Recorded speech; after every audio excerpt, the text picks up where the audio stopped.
In this video, I will teach you about self-hypnosis and what it can do for you. I will tell you about the format of a self-hypnosis session and share with you some important tips and steps for successful self-hypnosis and tell you what you should and shouldn't do.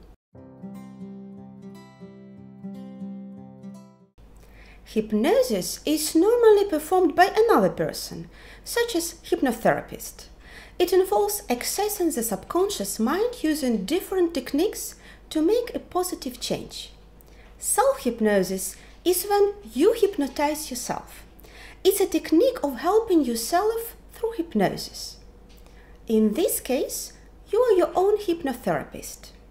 Self-hypnosis usually consists of writing or adapting a script to induce hypnosis, which includes suggestions to help with specific problems, then recording the script and playing it. You can learn this technique from your hypnotherapist, books, or tutorials. Many people find it easy to begin with ready-to-use recorded scripts. You listen to someone else and then guide you through a hypnotic process. Once your self-hypnosis skills grow, you can do it even without scripts or recordings, just by yourself. The first stage of a hypnosis session is induction. This is the way to go into hypnosis. You can use many relaxation techniques like yoga or meditation to facilitate self-hypnosis. There are many forms of induction. In my next videos, I will explain one of the induction techniques. Subscribe to my channel and turn on the notification bell to not miss this content. The second stage is deepening. The goal of this stage is making the hypnotic trance deeper. The importance of deepening is that you sink a little deeper. This increases the possibility of access to your subconsciousness. Once you're relaxed, you need to start doing something with your mind. Otherwise, you're not doing hypnosis, but meditation, or you can just fall asleep. So the next step is the therapy stage. Here, the actual work on the problem begins. The essence of hypnosis is working with suggestions by using your imagination. In this stage, you give yourself suggestions or affirmations that you prepared in advance. Here you can listen to the recorded script. You can use 3 things during this stage.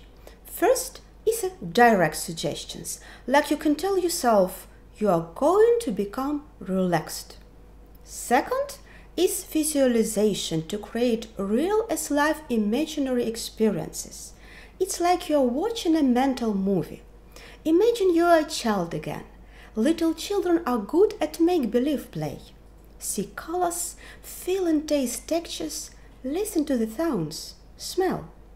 And finally, you can use indirect suggestions. For example, each and every new day I find myself more and more relaxed. Trust your subconsciousness and you will never go wrong. The last stage of hypnosis is deduction. This is coming out of hypnosis. One of the misconceptions is that people think there is a chance you don't get out of trance. But that's not true.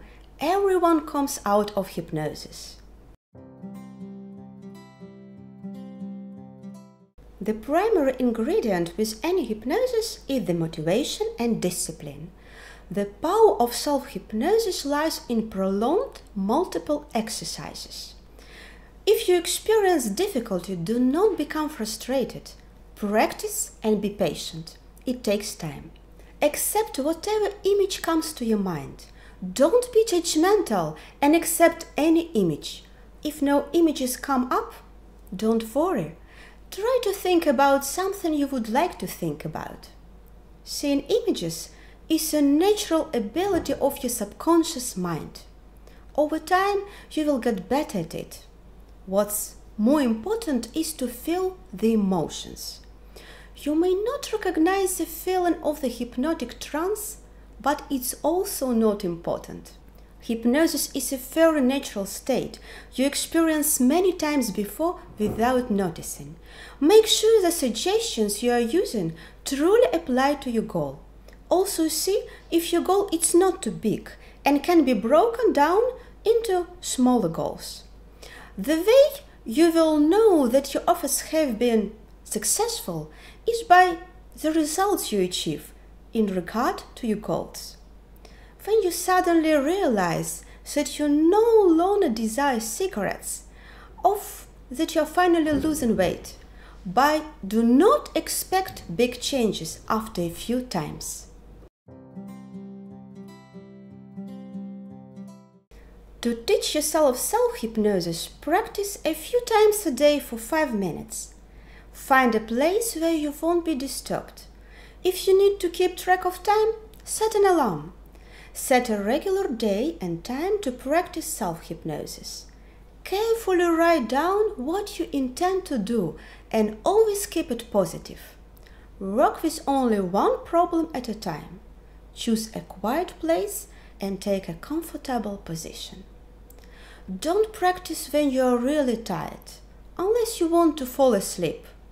Take a passive attitude.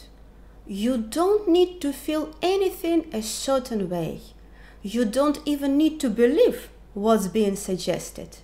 Just allow it to happen. When you try hard, you force it. It's like we cannot force ourselves to fall asleep. The harder you try, the more awake you become. Remember, whatever happens is always appropriate, and keep it always positive. Try to avoid saying things to yourself that are negative. For example, I'm such a fool. You know, we often repeat old sentences that the teacher at school or our parents kept telling us. Saying I am not a fool is not a good idea either. Our subconsciousness will still think, hey, so I'm a fool, oh how stupid of me. When we say that we shouldn't think about something, we can't help but think about it. Try not to think of a pink elephant. But by asking not to think about it, you actually think about it. I will give another example. Now, don't think your right foot is going to itch. I presume you think about your right foot now, and an itchy place will develop somewhere on your body.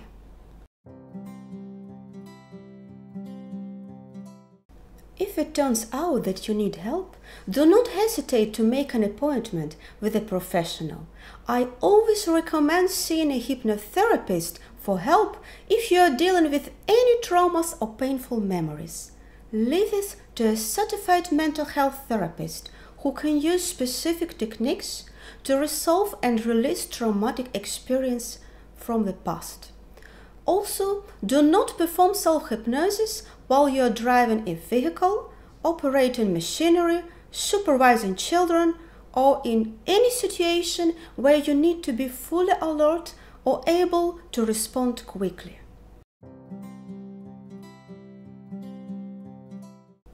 Hypnosis is not a cure for anything, but it can be very helpful in learning new skills, solving problems, and acquiring better self-management.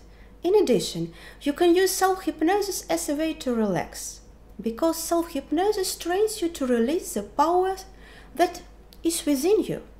Self-hypnosis has some major advantages. You can use it many times a day, and it only takes a few minutes. It does not cost much effort.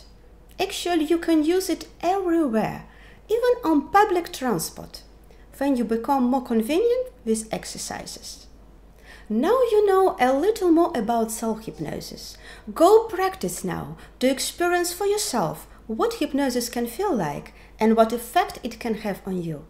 Don't forget to give this video a thumbs up, it really helps my channel a lot, but also share with your friend, and don't forget to subscribe and turn on the notification bell so you don't miss any of my content. See you next time.